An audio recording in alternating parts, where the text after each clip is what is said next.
বন্ধুরা, নতুন বছরে আমার ছেলে নতুন একটা ড্রয়িং করেছে। খুব মনোযোগ দিয়ে আপনারা দেখুন। আশা করি আপনাদের ড্রয়িংটা ভীষণ ভালো লাগবে। ভালো লাগলে আমার কমেন্ট বক্সে অবশ্যই কমেন্ট করে জানাবেন। দুপুরের মেনু সার্ভ করার জন্য নিয়ে নিলাম কাঁসার থালা। আমার ছেলে কাঁসার থালা খেতে ভীষণ পছন্দ করে, সেই কারণে কাঁসার থালাতে ওর খাবারটা বাড়ছি। প্রথমে ও খাবে, সেই কারণে আগে ওরটাই সার্ভ করছি। দিয়ে দিচ্ছি, ও যতটুকু খায় ঠিক ততটুকু পরিমাণে ভাত দেব।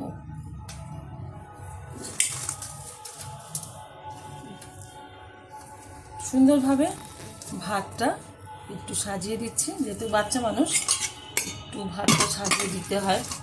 প্রথমেই দিয়ে দেব দুটো পটল ভাজা, ও ভাজা বেশি খায় না। দিয়ে দিচ্ছি একটা গন্ধরাজ লেবু। ভাতের ওপর সৌন্দর্যের জন্য দিয়ে দিচ্ছি একটা লঙ্কা। দিয়ে দেব বেগুন ভাজা।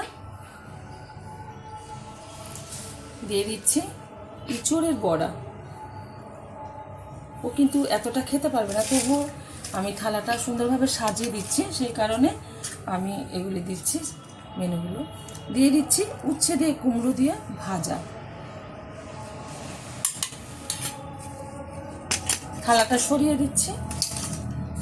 দিয়ে দেব এখানে কিছুটা পরিমাণে পাট শাক ভাজা।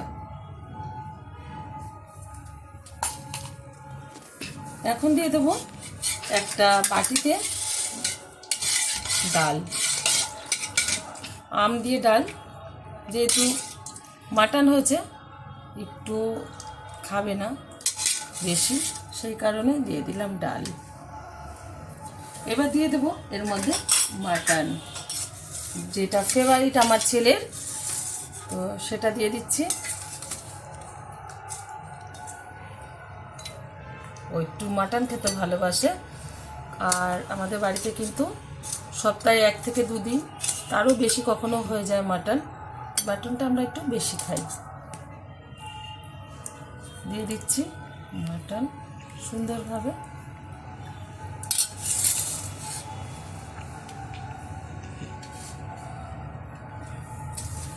এবার সাইডে দিয়ে দেব, যেহেতু কার জায়গা নেই, এটা আমি সুন্দর করে ও যখন খাবে পাশে সাজিয়ে দেব।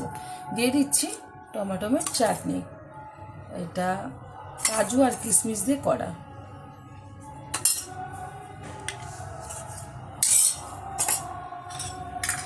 দিয়ে দিচ্ছি এখানে এই যে ছানার জিলাপি। যেহেতু আজকে পয়লা বৈশাখ, মিষ্টিমুক্ত কম বেশি হয়ে থাকে প্রত্যেকের বাড়িতে। আর দিয়ে দেবো এখানে চাটনি দিয়ে খাওয়ার জন্য পাঁপড়।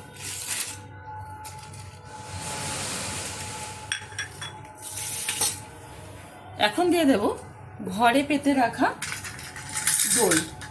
এটা কিন্তু আগেই বলেছি, রাতে আমি পেতেছিলাম, এই প্রথম ভাঙছি দইটা। দইটা কতটা সুন্দর হয়েছে বন্ধুরা দেখতেই পাচ্ছেন। আর আমি এই গরমে কিন্তু ম্যাক্সিমাম সময় নানা রকম স্টাইলে দই পেতে রাখি, আর সেটা কিন্তু আমার ইউটিউব চ্যানেলে রকি কিচেনে দেয়া থাকে। আপনারা যদি দেখতে চান দেখতে পারেন। দইয়ের সাথে চামচটা দিয়ে দিলাম, ঘুরিয়ে দিচ্ছি। সাথে আছে জল। এটাই কিন্তু আমার ছেলের সামনে আমি দেব, আর সেটাই কিন্তু আপনারা ভিডিওতে দেখবেন।